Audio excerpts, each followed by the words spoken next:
Okay, when you're ready. All right, we'll get started. Got a full house this morning. This is great. Welcome everyone to the February 2nd, 2026 meeting of the Delaware County Board of Commissioners. Would you please rise and join me in the pledge? I pledge allegiance to the flag of the United States of America and to the republic for which it stands, one nation, under God, indivisible, with liberty and justice for all. Okay, thank you. Thank you. It's great to see everybody here. I know we got some interesting discussions and presentations. Jeff is going to lead us in that. But anyway, I'll do introductions.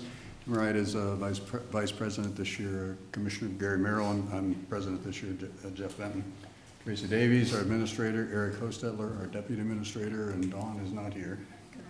Our clerks, Allie Glusich and Jennifer Walraven. We can begin. Resolution number 26-45, in the matter of approving the electronic record of proceedings from regular meeting held January 22nd, 2026. So moved. Second, discussion, vote. Vote on motion 26-45. Mr. Benton? Aye. Mr. Merrill? Aye. We do not have any public comment today. That brings us to item number 3, resolution number 26-46, in the matter of approving purchase orders and announced certificates and payments of warrants in batch number CM APR 130 and memo transfers in batch number MTR 130. So moved. Second, discussion, vote. Vote on motion 26-46. Mr. Merrill? Aye. Mr. Benton? Aye. Resolution number 26-47, in the matter of appointing a deputy apiarist and approving an agreement with Dan Curtis for apiary inspection services for 2026. So moved. Second, discussion, vote. Vote on motion 26-47. Mr. Merrill? Aye. Mr. Benton? Aye. For item number 5, Director Jeff Fischel has some guests this morning from Nationwide Children's Hospital. Here we go. I don't think, it's been a long time since we were in standing room only. This is really something. It's great. Good morning, Commissioners. Jeff Fischel, Director of EMS, Delaware County, and just a few of my closest friends behind me. I know you have that many friends. I was surprised. Yeah. They didn't come to my birthday party, though. We wanted to honor and talk a little bit about a unique case here that occurred in Delaware County. I want to thank Chief Miller and Captain Keating for getting everybody together, and Nationwide Children's for wanting to participate and honor the crew. So I'm just going to give kind of a quick overview of what occurred, and I'm going to let Nationwide come up, and we have the patient, Charlie, and her parents, Patrick and Charlotte, and her grandma, Susan, and we have multiple people from Nationwide, and of course the crews who took care of her are here as well. So kind of one of the scariest things you can go through as an EMS provider, you have somebody show up at your station with a child that is unresponsive and limp and has a full airway obstruction is what occurred here.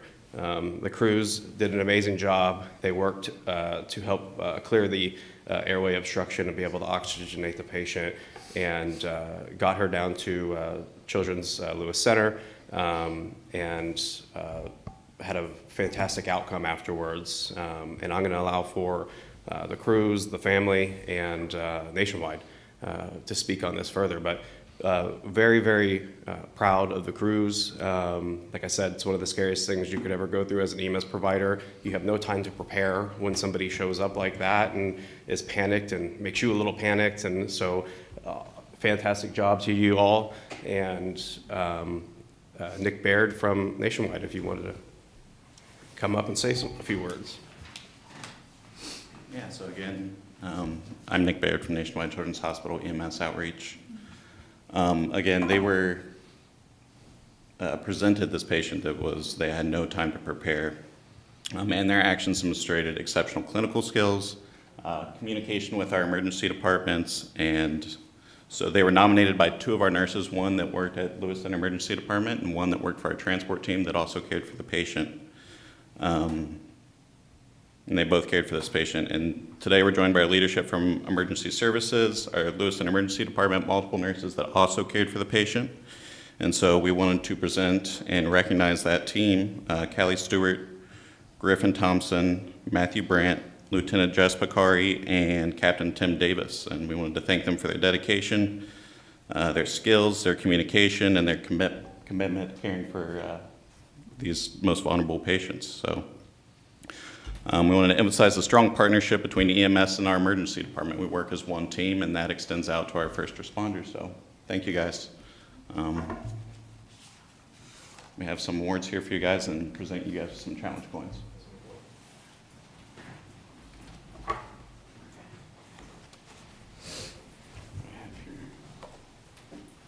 So Brant Matthew.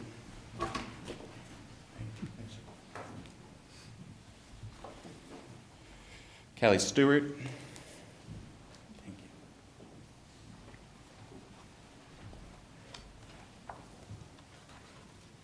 Jess Picari.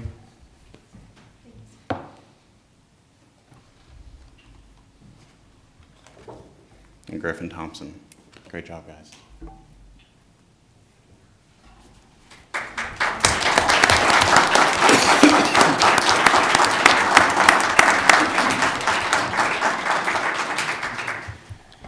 I'd like to invite Charlie's parents and grandma to come up if you would like to speak.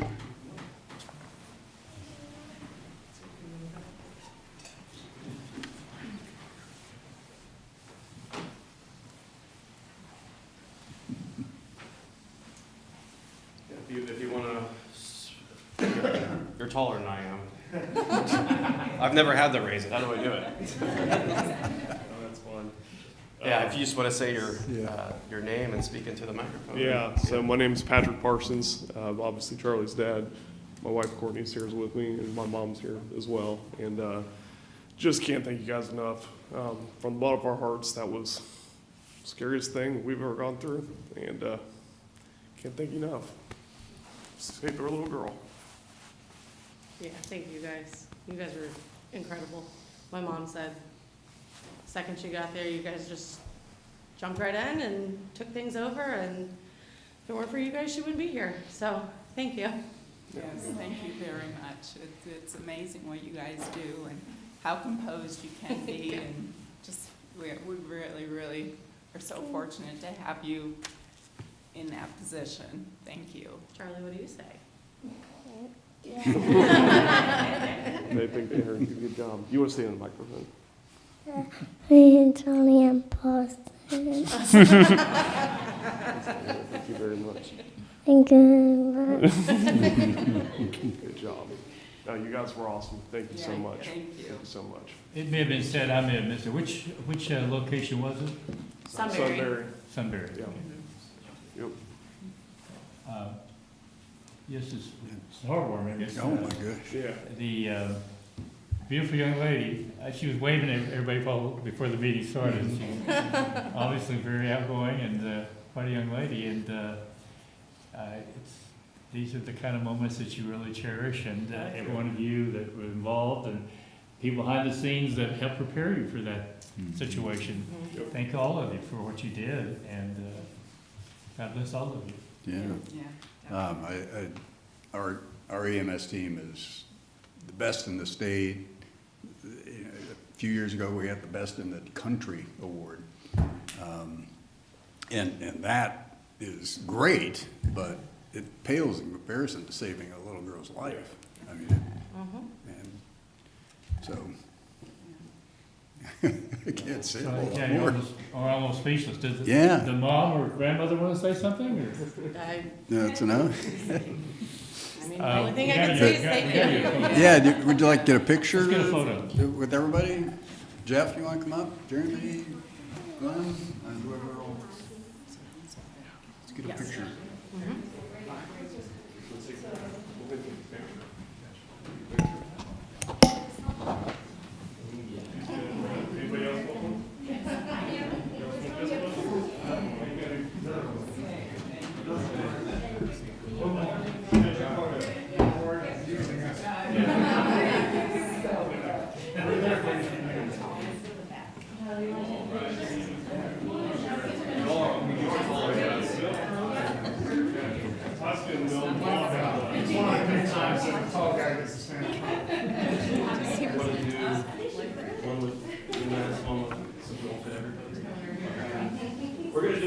EMS, the one with nationwide support, but everybody in the.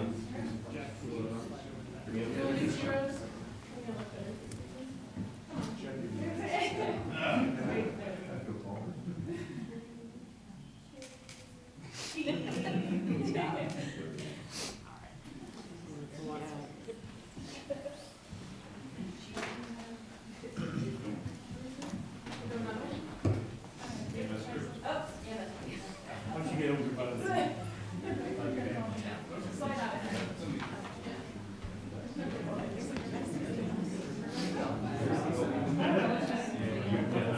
This one here.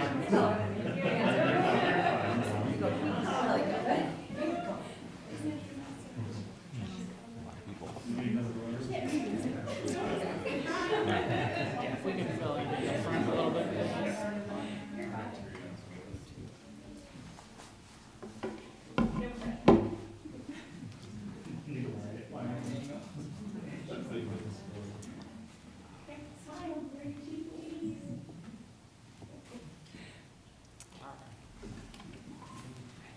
That all right? Okay, thank you.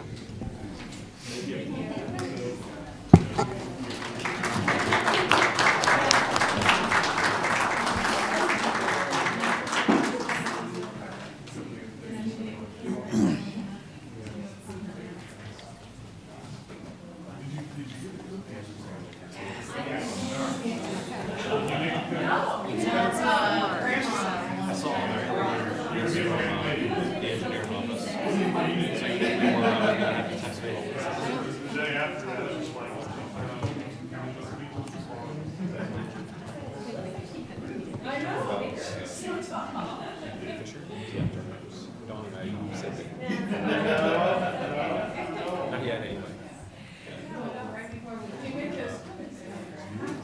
I can't remember. She called me on Friday and she said we were going to do something until we get. Is that what she was going to do?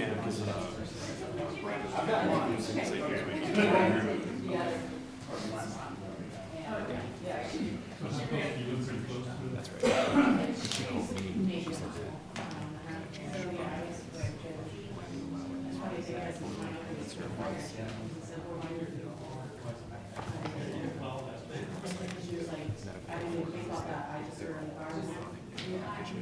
So it's funny for first responders.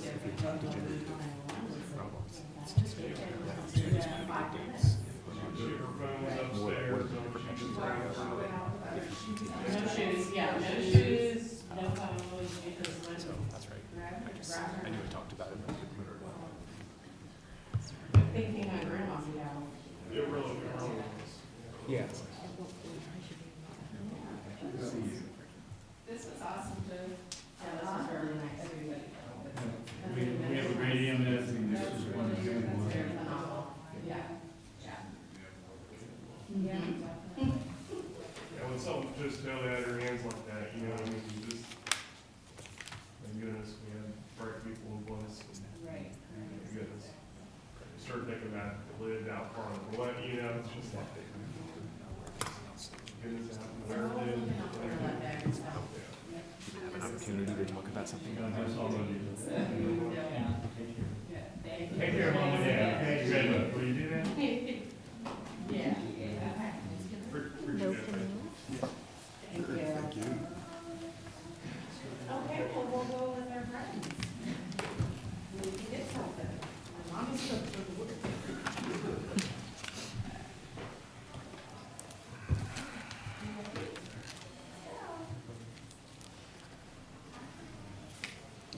Boy, how do you top that? What a special moment. All right, All we right. need to move on, Jennifer? Item number 6, resolution number 26-48, in the matter of approving the agreement between the Delaware County Sheriff's Office, the Delaware County Board of Commissioners, and Prime Care Medical Incorporated for the provision of health care to incarcerated individuals at the Delaware County Jail. So moved. Second, discussion. Morning.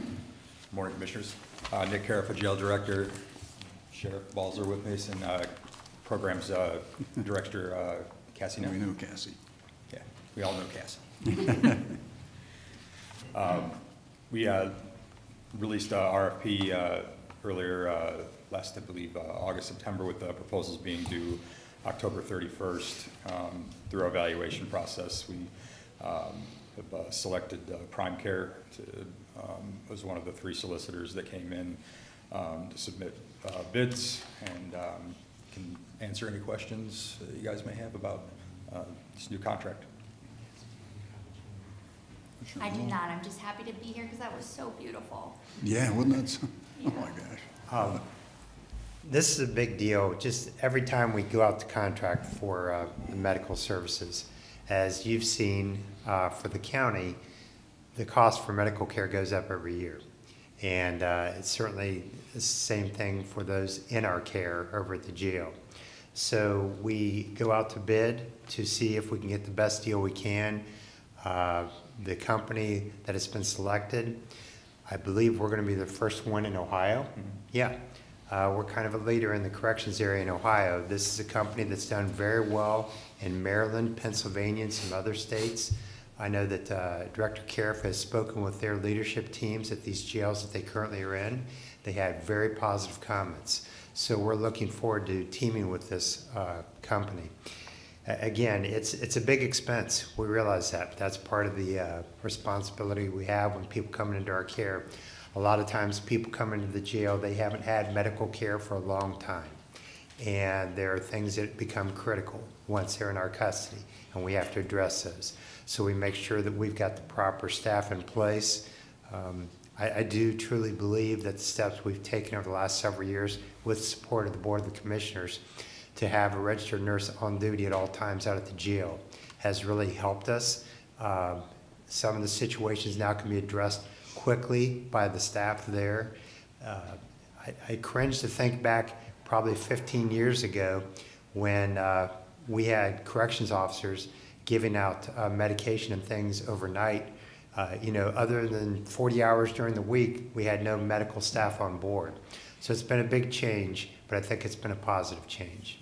So again, we appreciate all the assistance going through this. John Melvin always helps us set up these bids for contracts and things like that. And the various staff has been very helpful too. So we're ready to move forward, and we think this company is going to help us achieve our goals. Cassie, anything you wanted to add? I echo that. It's very critical that we have best practices in play and very competent staff to help us take care of the inmates because they are a very vulnerable population and very sick spiritually, mentally, and physically.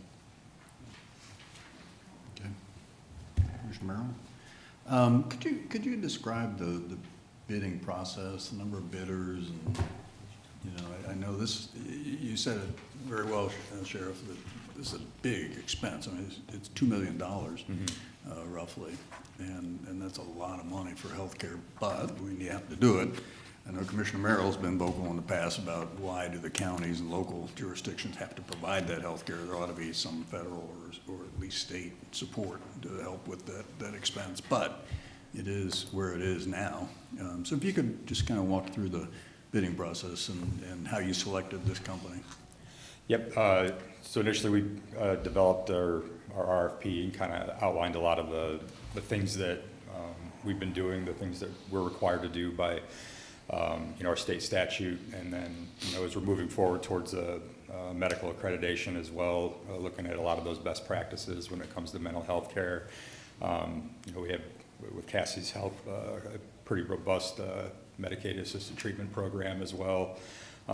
So kind of looking at all those, we put everything into the RFP to really focus on what works for Delaware County and making sure that whatever contractor comes in understands our goals and our ambitions and what we're really trying to do with our program. So we had 3 bidders come in and give us proposals. One is our current medical care provider, Advanced Correctional Health Care, and then 2 other outside entities. So once we got the proposals, we put together a pretty lengthy score sheet, and it gets a good 5 or 6 pages, and just started going through what each provider could offer us, what kind of their plan for healthcare was.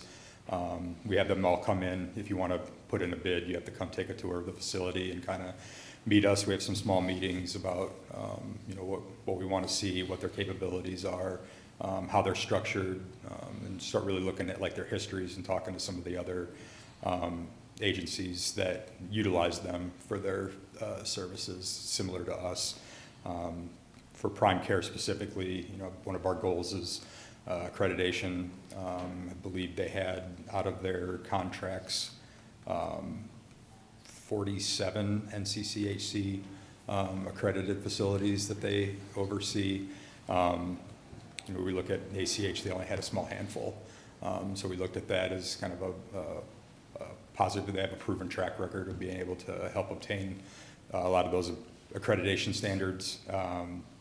I actually knew one of the jail administrators that has had this company for a very, very long time. I went to class with them a couple years ago and had some phone calls with them and just talked in depth. It's Baltimore County in Maryland. So a lot bigger of an organization, but he said they're very, very happy with them, and they've had them for a very, very long time. And then, once all the scoring was kind of tabulated up with what we found to be important and what we wanted to see, prime care came out on top. Okay. I do have a couple of questions. Sure. Are there any expenses that are going to go away with this project? Do we have some sort of care at the jail that this will be replacing, or is this an all new expense? No, this is, I think, essentially mostly everything that we have had historically. It's structured a little bit different, whereas with ACH, everything was kind of a little a la carte, where we're paying certain vendors, where we'll just kind of pay everybody through this company as far as dental services and things like that. So will those costs go away? Do we handle this company, or? Yeah, I think our budget when we were kind of looking at preliminary, kind of coming into this was, all in as far as medications and outside services, and just the contract premiums was right around 2.4 was what we were kind of projecting for a contract, and this is kind of, I think, coming in right around 2.1. So it is a little bit less than we were expecting kind of heading into the year, but as you know, until we start getting those actual bids, it's kind of hard to predict sometimes, because we don't know who's always going to be able to put in for us. Was this in the budget? Was this budgeted? The expense? Yeah, what we did is, I talked with the county administrator, and we originally were going to project the expected cost for the company that we had, and that would have been that higher rate. And the suggestion was to wait and then come in with the actual cost of this contract, which turned out to be somewhat less than that. Tracy? And Commissioners, Tracy Davies, Administrator. I think if your question is, does this contract take over old contracts? Yes, this replaces That's other kind of my contracts. question. They're not dual contracts in place, so this will be That was replacing, what I so was there's trying to not understand. duplicative costs, if that's the question. One other comment I wanted to talk about too, and you made a good point, Commissioner Benton, about Commissioner Merrill's thoughts on the cost. It's still the same. We've talked about this before, where someone may be out and about and they're covered by Medicaid, and yet they come to the jail and now they're taken off Medicaid, and it falls upon the county to pay those expenses. That's been something we have expressed our concern through our legislators. Of course, that has to go through Congress, but that is a continual issue that counties have, that the federal government pays for them until they get to the county jail, and then it's on the taxpayers of Delaware County to pay those medical expenses. Yeah, I think we share that concern. Yes. Commissioner Merrill has expressed that previously multiple times, which is fair. I mean, that's Yes. a very good point. Thank you for the clarification. Yes. I noticed that it's got some options to renew, and the increase is fixed, I think, at the CPI, which is, right now, it looks like it'll probably be better than medical increases across the board, so that's actually favorable, I think. We'll see. But again, appreciate, we have a great jail. Dr. Cariff, thank you very much for what you do. And this is something we need to do, and I know you'll do a good job. So, any other comments? Jennifer, let's vote. Vote on motion 26-48, Mr. Benton. Aye. Mr. Merrill. Aye. Thank you. Thank you. Thanks. Item number 7, resolution number 26-49, in the matter of ranking professional design firms for the Delaware County EMS Station Number 3, Sheriff's Office South Substation. So moved. Second, discussion. Good morning, John Melvin, Director of Facilities. We received a total of 8 statements of qualifications for this RFQ.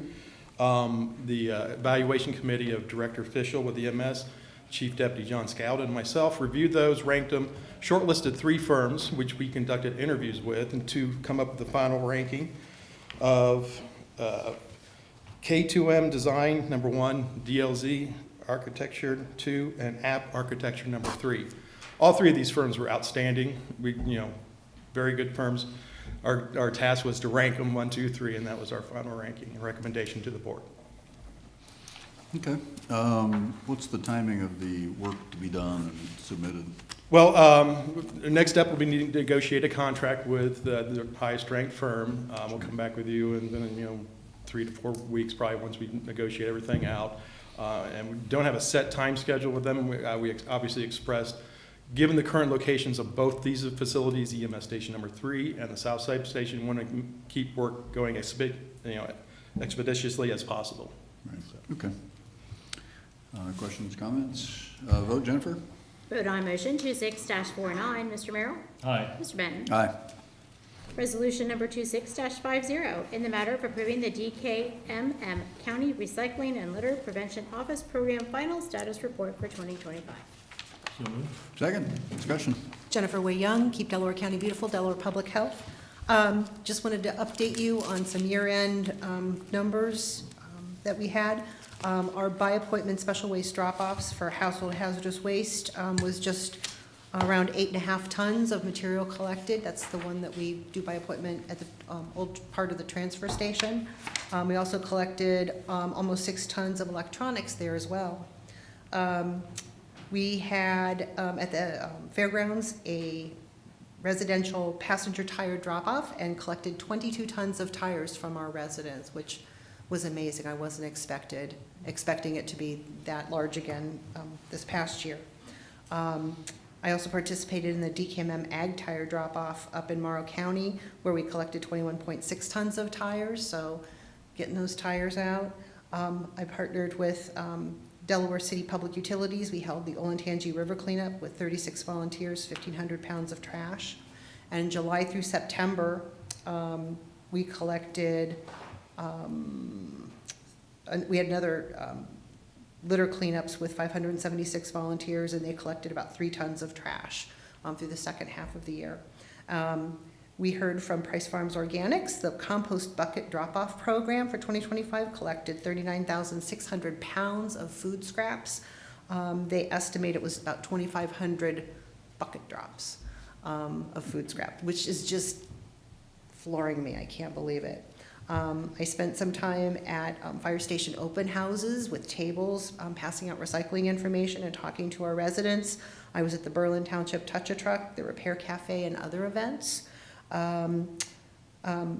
I presented information to a Sustainable Delaware meeting and helpline volunteers about recycling, and then I was also asked to participate in a holiday recycling webinar to Keep Ohio Beautiful affiliates across the state of Ohio, and I featured our string light collection program, our compost bucket program, and Wreaths Across America deconstruction program. And then finally, I worked with Delaware Area Career Center Wildlife Resource Management students to hold a recognition reception this past December. So that was the second half of my year. Okay. Questions, comments? I just appreciate the work you do, and DKM, this is important, one of the many important projects that DKM is involved in. So. Right. I thank you for your support. Right. Okay, vote, Jennifer? Vote on motion 26-50, Mr. Merrill. Aye. Mr. Benton. Aye. Thank you, gentlemen. Thanks, Jennifer. Resolution number 26-51, in the matter of amending resolution numbers 24-269 and 25-818 to reflect updated Delaware County staff contacts. So moved. Second. Discussion. Good morning, Eric Ostetler, Deputy County Administrator. This resolution will make some adjustments to our appointed liaisons for the America 250 program, and I'm happy to answer any questions you might have. Good. Questions, comments? Have a vote, please. Vote on motion 26-51. Mr. Benton? Aye. Mr. Merrill? Aye. Resolution number 26-52, in the matter of authorizing the county administrator to approve and execute applications and other documents in support of the development and improvements of the property located at 2104 State Route 521. So moved. Second. Discussion.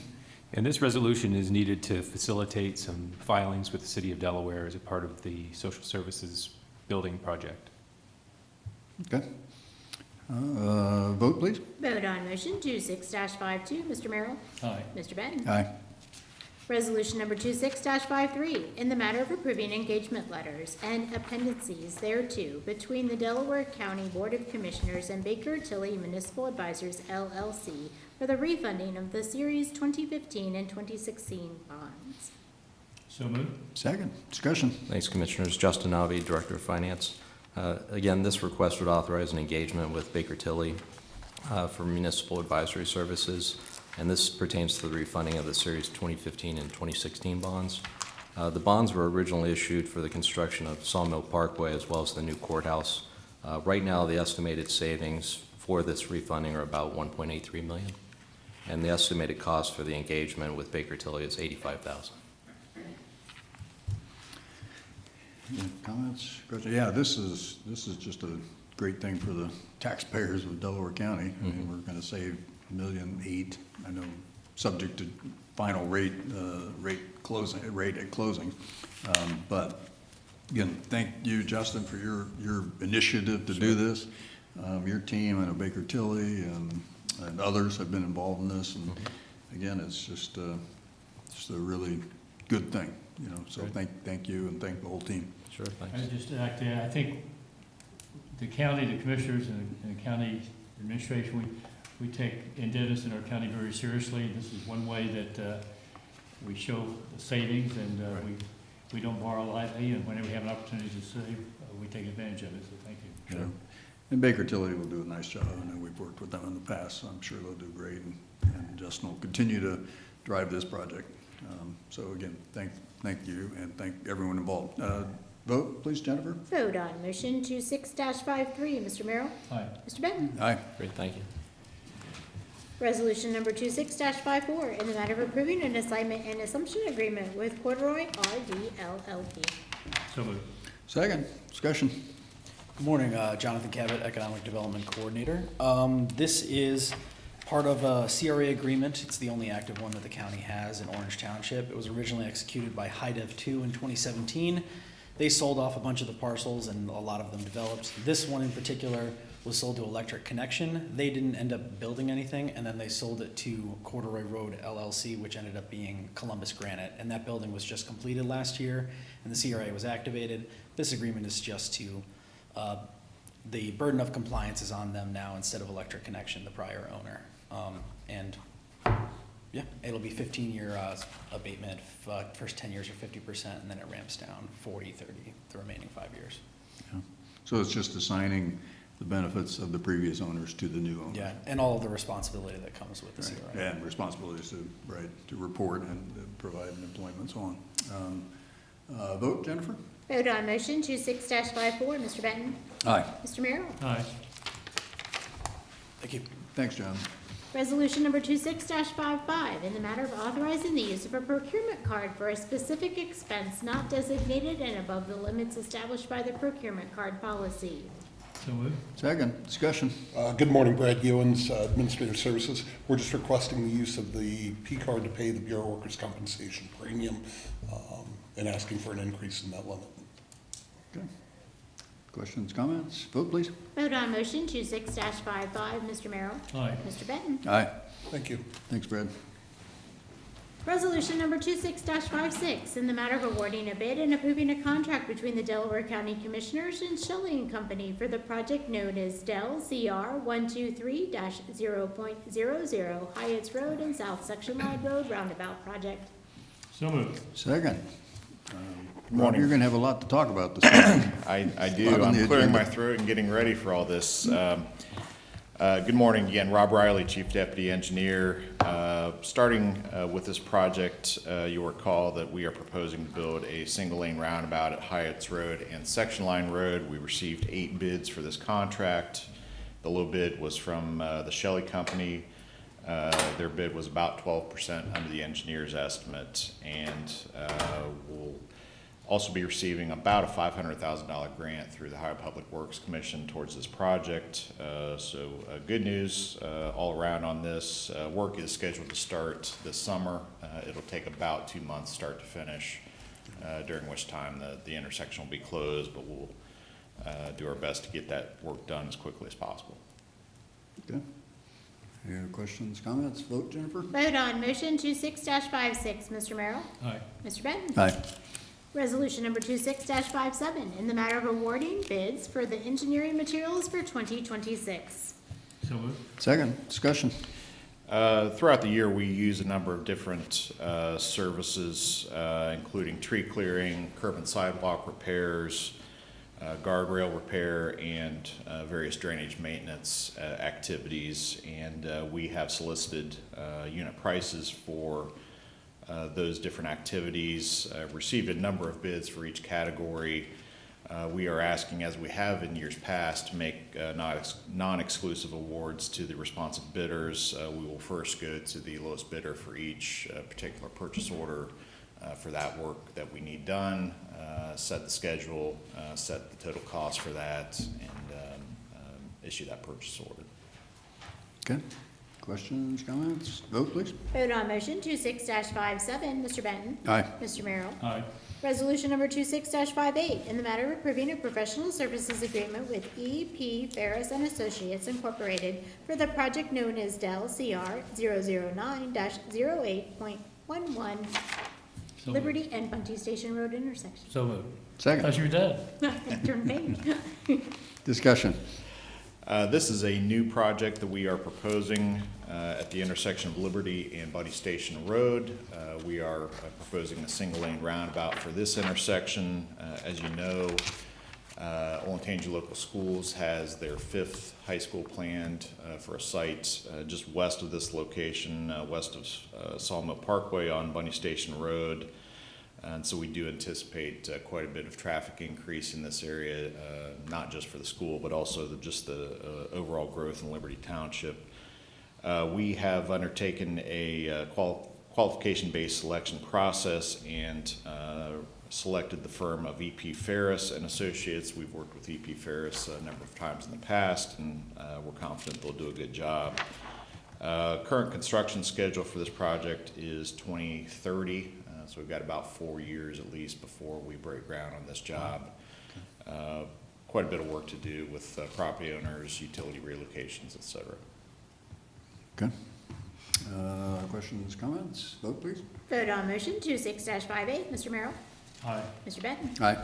Resolution number 26-59, in the matter of approving a professional services agreement with A. Morton Thomas and Associates Incorporated for the project known as Del CR 009-5.58 Liberty and Hyatt's Road intersection improvements. So moved. Second. Discussion. Another intersection located in Liberty Township. This is at Hyatt's Road, currently a 4-way stop. As you know, there's a tremendous amount of residential growth in that area, particularly to the west on Hyatt's Road. We are projecting rather large traffic increases in this area over the next 5 years or so.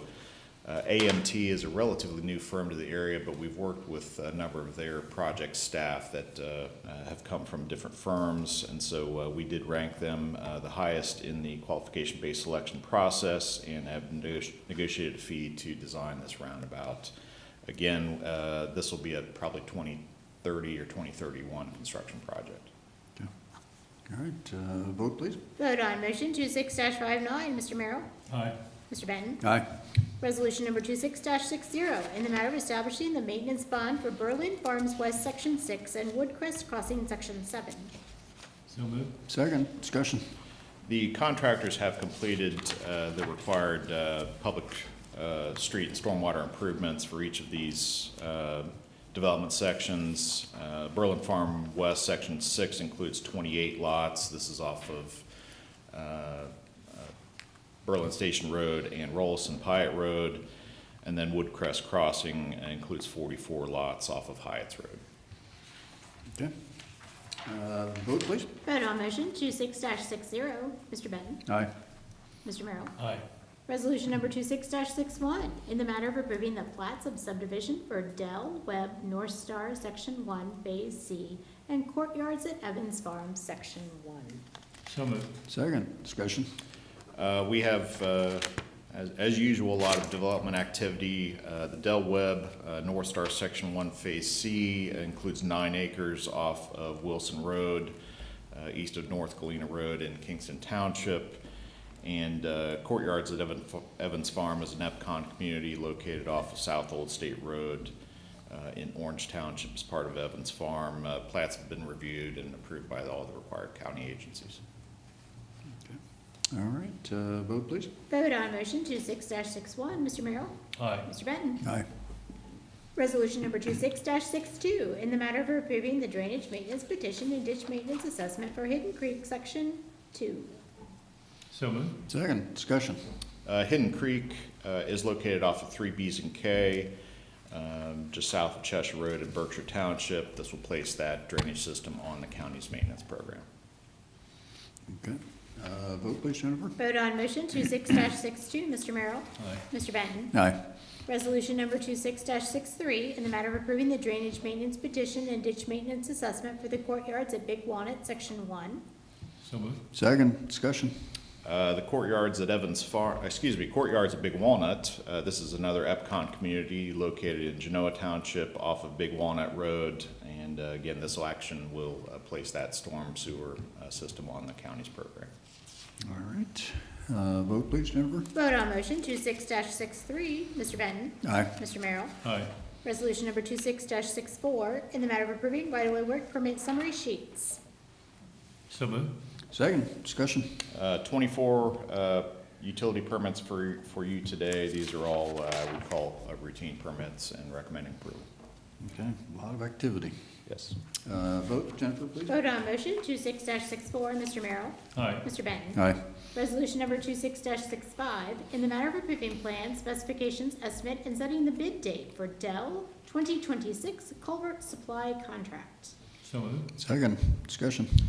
We are asking for your approval to go out to bid for the supply of 4 concrete box culverts at 4 different locations throughout the county: Bowtown Road, Curtis Road, Kenny Road, and Curve Road.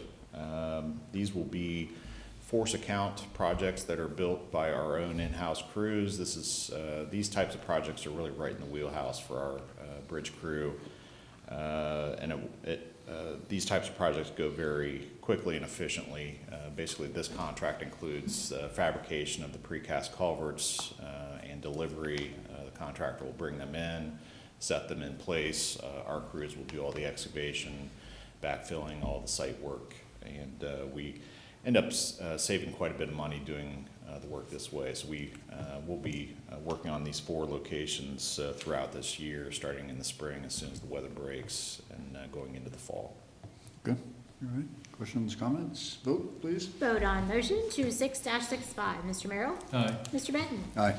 Resolution number 26-66, in the matter of awarding a bid and approving a contract between the Delaware County Commissioners and Strasser Paving Company for the project known as Dell CR 014-0.45 East Powell Road Path and Sidewalk.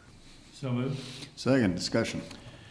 We received, looks like 9 bids for this contract. This will include a shared use path and completion of the sidewalk along East Powell Road. The low bid came from Strasser Paving Company, and they were way under the engineer's estimate, about 48% of the estimate. Strasser Paving, we've worked with a number of times. They do very good work. As you may recall, Orange Township has obtained a grant through the Ohio Department of Natural Resources to pay 75% of the cost of the shared use path, which will be on the north side of the road, which will be about 150. It'll be about, I should have written this down, I'll have to do some quick math here. About 2/3 of the cost is related to the shared use path, so 75% of that portion will be funded through the grant. We would be taking care of the remainder.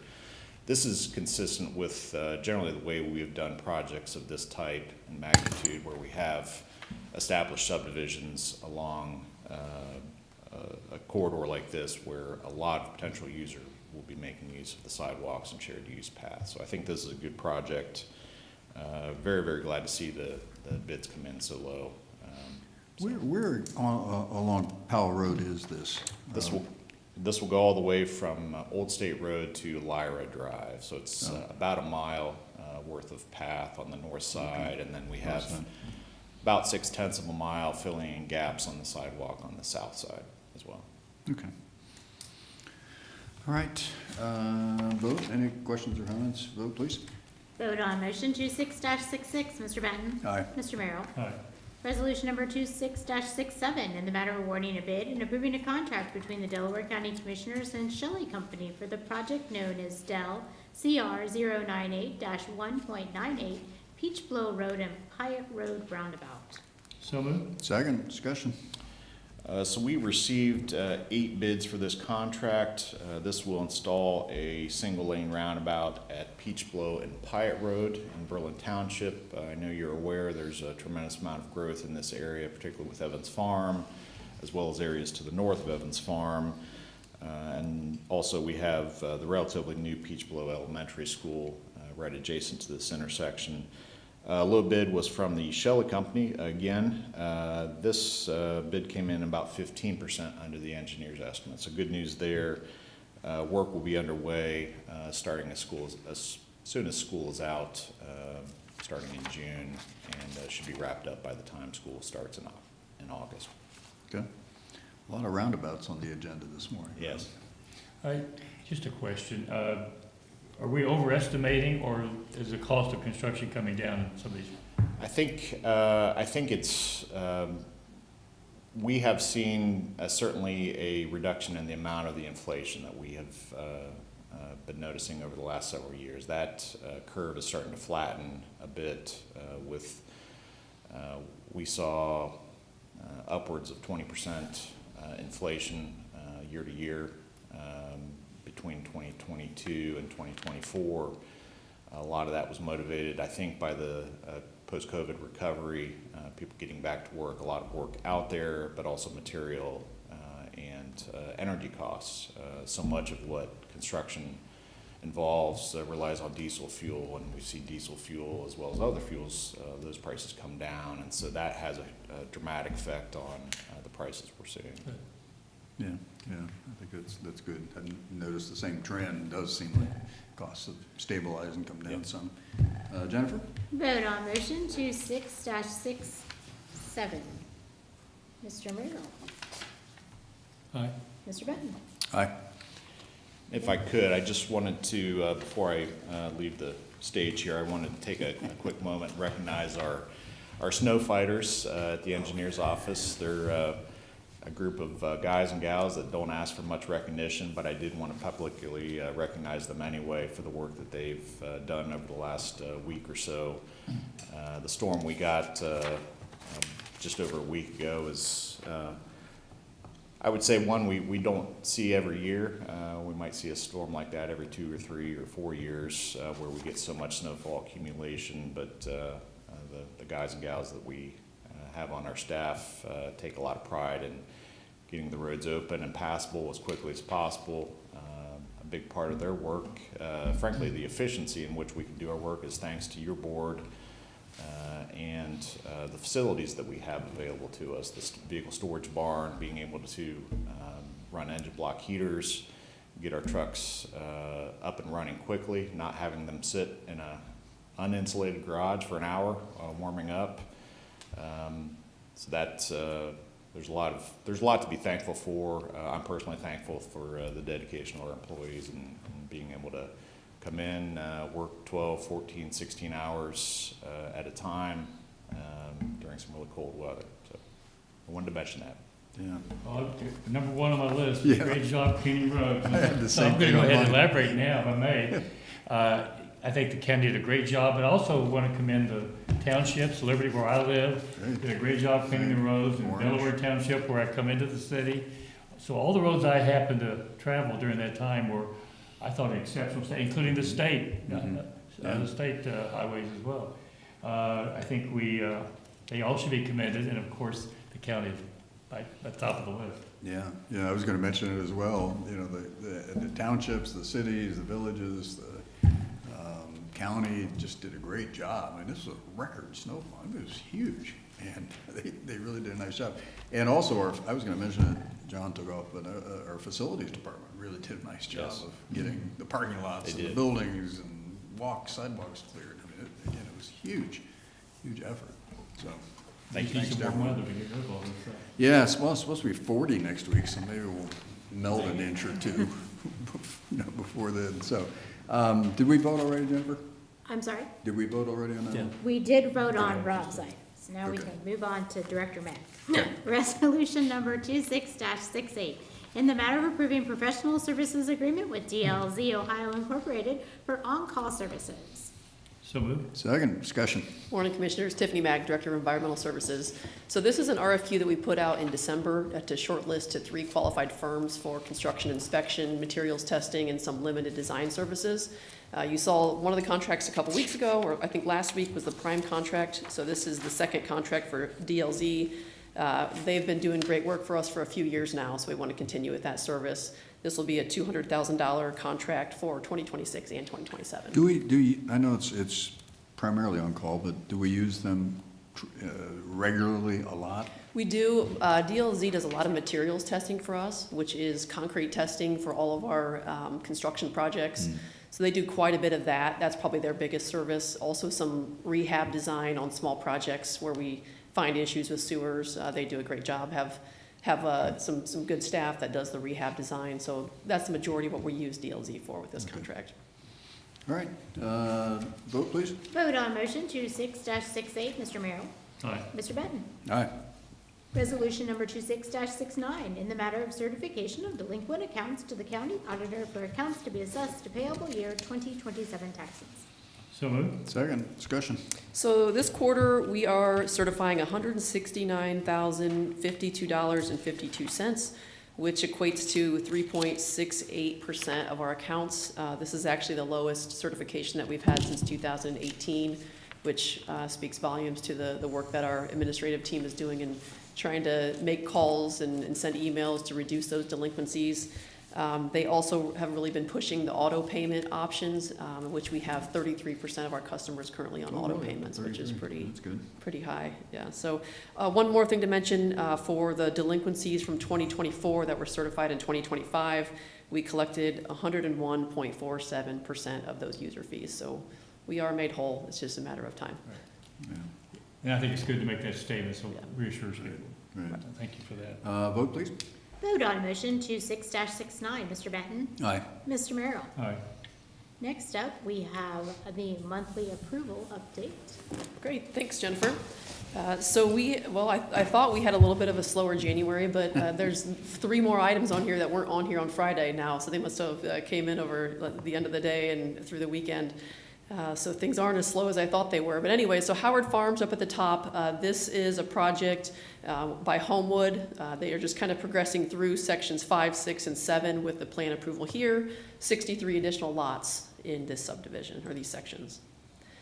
And then Honey Grove is a Pulte project.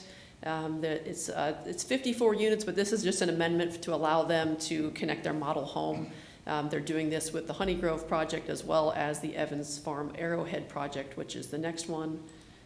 So click on that. This is also Pulte. Connecting that model home is the purpose of this amendment. That's over there in Evans Farm. And then Mira Luna, this is the Romanelli project that we worked on getting that trunk sewer up 71. It'll service zoom out a little bit here. It'll service the Mira Luna project, which is kind of over here where my mouse is pointing. But the trunk sewer, which is a 24-inch, it'll just be just to the east of I-71, kind of heading up that direction, and then eventually be able to service that whole tributary up north of Plum Road. And then the estates at Berlin, sections 1 and 2. This is Addison properties up off of Gregory Road, south of Berlin Station Road, 25 units in this section. And then finally, another Pulte development, Del Webb. They're progressing through those sections there. This one has 80 units up there off of Wilson Road. So for the kind of preliminary numbers for January, we had 42 single-family home connections, no multifamily units, and 2.89 commercial units, so a total of 44.89 ERUs. With that, I'll take any questions. Good. Very good. Appreciate the update. Okay, great, thank you. Thanks, Disney. Our next update is from Director Haas with our Communications Department. Morning, Commissioners. Jane Hawes, Communications Director. Commissioner Merrill asked me to provide an update on the website and ADA compliance project that we've been undertaking. Just as a reminder, this is in response to basically an order from the U.S. Department of Justice that was issued in 2024 that public sector organizations serving populations of 50,000 people or more have to be in compliance with the Americans with Disabilities Act for website access by April 24th of this year. Jurisdictions that serve less than 50,000 people have until April 24th of 2027. And the penalties for noncompliance have not been fully explicated, but they could range from fines levied by the federal government to accessibility lawsuits brought by people with individuals with disabilities.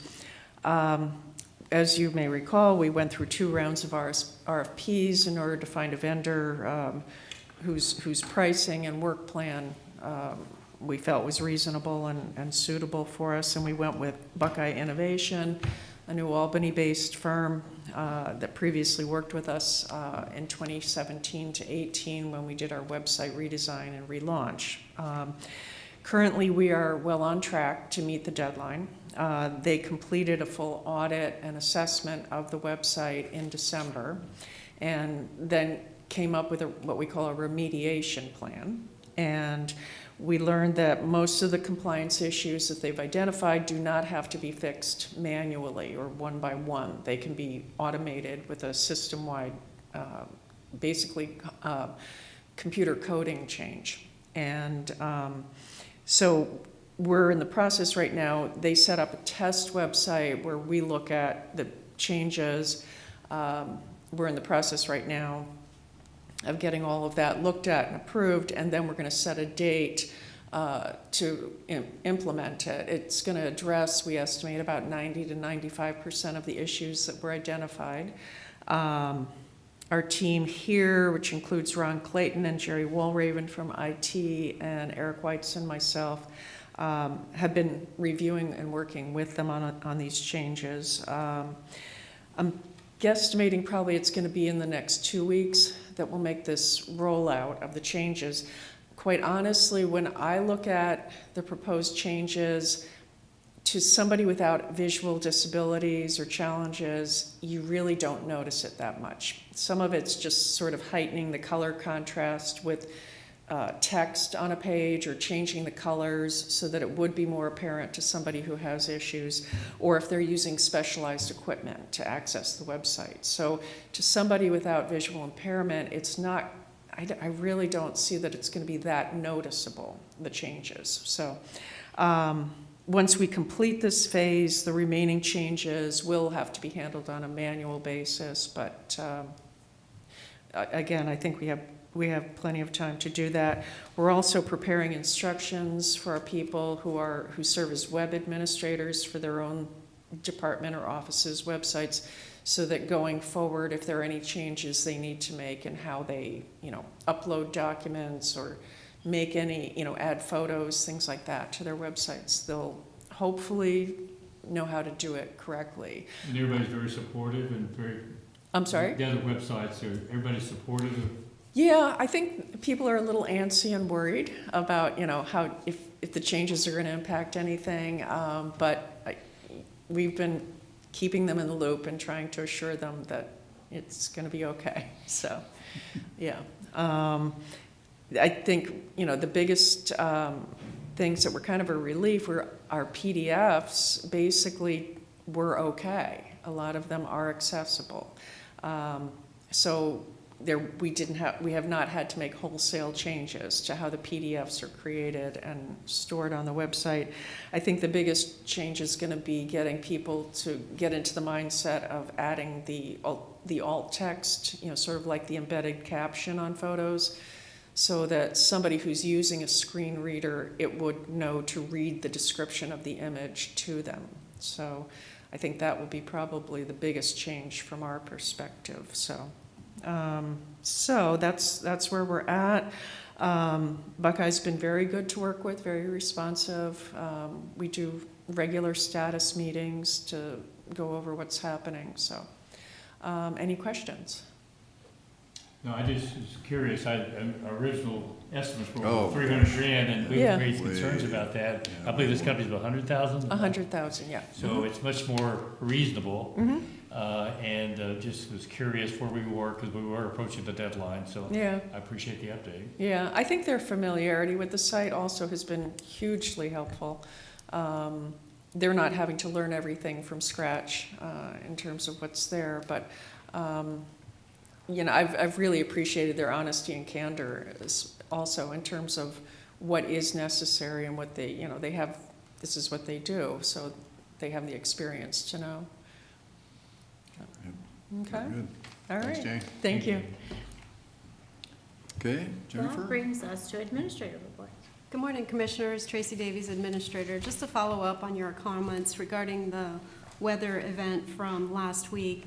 Many of our employees are essential employees and have to come to work no matter what the weather is. We did have a level 3 emergency, so not only a huge thank you to our engineer's office and our facilities crews who were out on the streets literally clearing the snow, but I also want to thank some people we don't think about, our EMS crews who have to go to the homes and have to maneuver sidewalks, driveways, roads that haven't necessarily been plowed yet, our 911 telecommunicators who have to come to work, some of whom had to get hotel rooms here in order to ensure that they would be at work.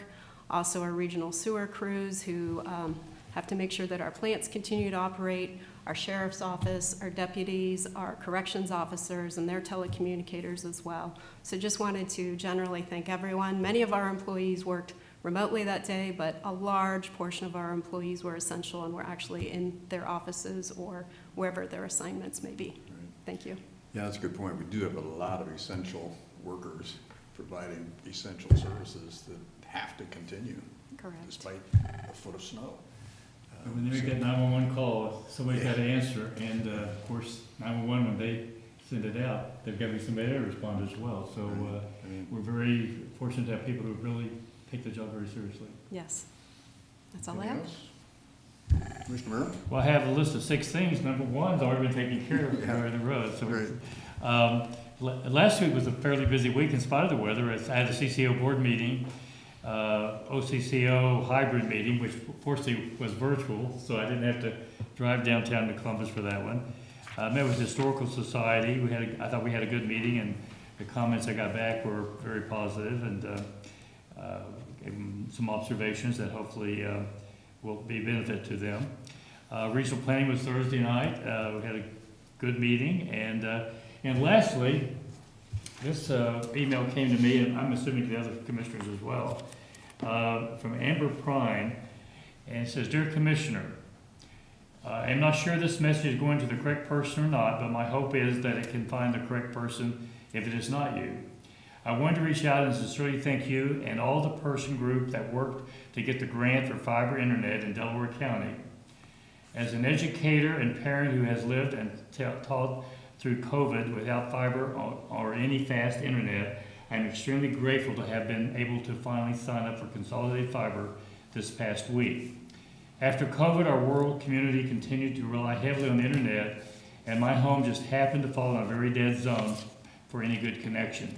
To be honest, with my location, I did not think we would have anything anytime soon. The gentleman who came out to get us set up from Consolidated Fiber said that Delaware County wrote a grant to have that fiber installed. I just wanted to write and thank everyone involved. Our family is very thankful now to be able to work and learn at home when needed. Eric Hostetler played a significant role in this.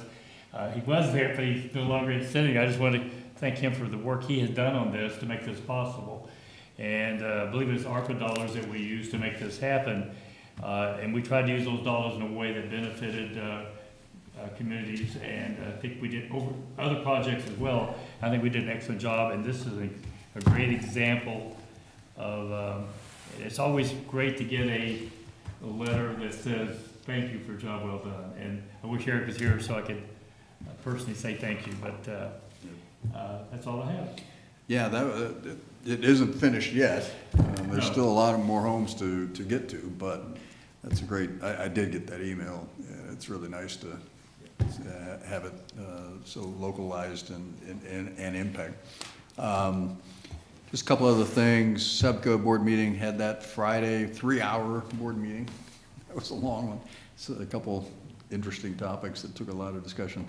And SEPCO's had a better year last year, and things are off to a good start this year. So healthcare is just so expensive and such a huge effort. And legislative update a week ago Friday, since we didn't have a meeting last week. Just want to mention that, and the whole focus there is property taxes. You know, all the legislators, that's their main focus. There are other things too, but the number one priority is a lot of property tax initiatives. And then we've got Orange Township's Business Association meeting tomorrow. I assume Mr. Merrill usually goes. I'm going to go tomorrow too. So Jennifer, I know we need executive session. We do. Resolution number 26-70, in the matter of adjourning into executive session for consideration of purchase of property for public purposes and to consider the sale of property at competitive bidding. So moved. Do we have pending litigation? It got removed, so. I'm sorry, what? That topic was removed. That was removed, okay. I'll second it. Vote, please. Vote on motion 26-70. Mr. Merrill? Aye. Mr. Bennett? Aye. All right, we're now in executive session. Thank you.